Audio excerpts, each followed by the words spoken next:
Start. The Industrial Finance Corporation Act was passed in the year 1948 to set up an institution for providing medium and long-term credit to industrial concerns in India. The idea is that in due course, the Industrial Finance Corporation would give loans to medium and large sized industrial concerns. Subsequently, the State Financial Corporation Act was passed in 1951 primarily for the help of smaller industrial units. The Industrial Finance Corporation Act was amended in 1949 and 1957. The main amendments effected on the last occasion were to authorize the corporation to guarantee deferred payments in respect of import of capital goods from abroad and to enhance the corporation's borrowing powers. The House would have already noticed the significant improvement during the last year in the overall business of the corporation as revealed in its annual report for the year ended 30th June 1960, which was laid on the table of the House a few weeks ago. I would like particularly to invite the attention of the House to the all-time record total loans approved by the corporation.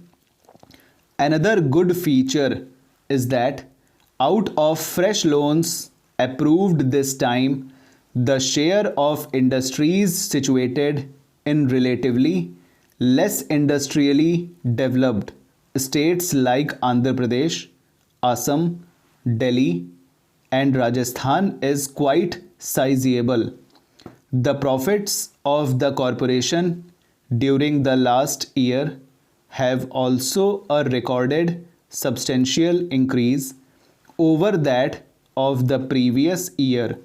The corporation has been able to augment its reserves appreciably during the last 3 years.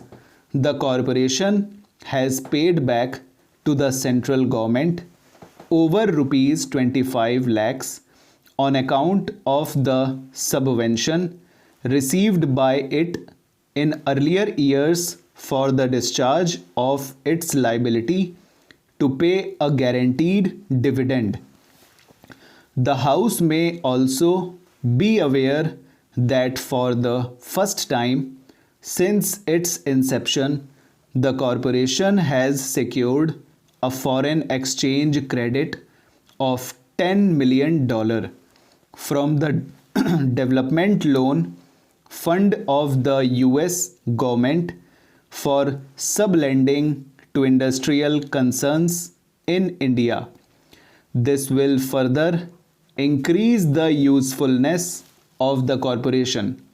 The progress already achieved by the corporation is substantial, and the role it is expected to play in the coming third plan period would be a significant one.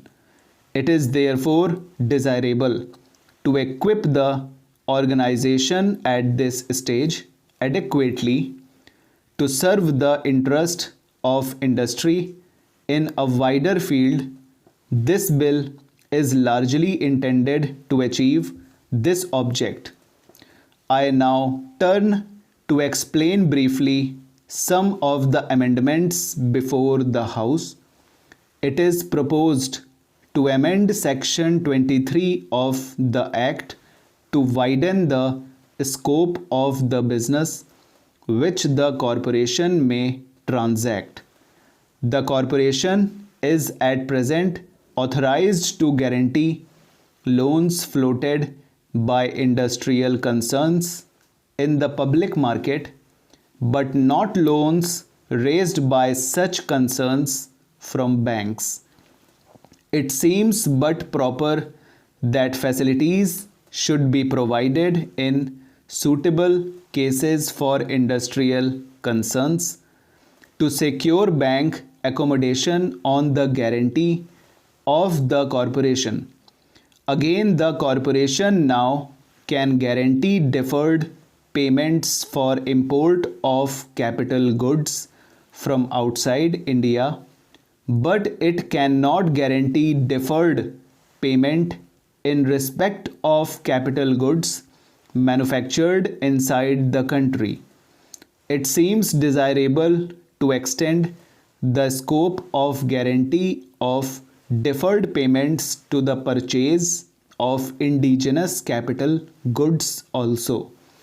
There has been a demand from business circles that the corporation should have powers to guarantee credit arrangements made by Indian industrial concerns with foreign institutions like the Export Import Bank of the USA. It is proposed to meet this demand by authorizing the corporation to guarantee loans in foreign currency subject to the prior approval of the central government. Under the existing charter, the corporation is empowered to underwrite the issue of stocks and shares, etc., by individual concerns, but is precluded from subscribing directly to such issues. In the context of rapid industrial development of the country, industrial concerns in the private sector have to raise large amount of capital. It is felt that with the association of an institution like the Industrial Finance Corporation, industrial concerns will be in a position to raise more capital with relative ease, reducing thereby their dependence on the corporation for direct loan assistance. It is therefore proposed to amend the Act to permit the corporation to enter this new field of direct subscription to capital issues.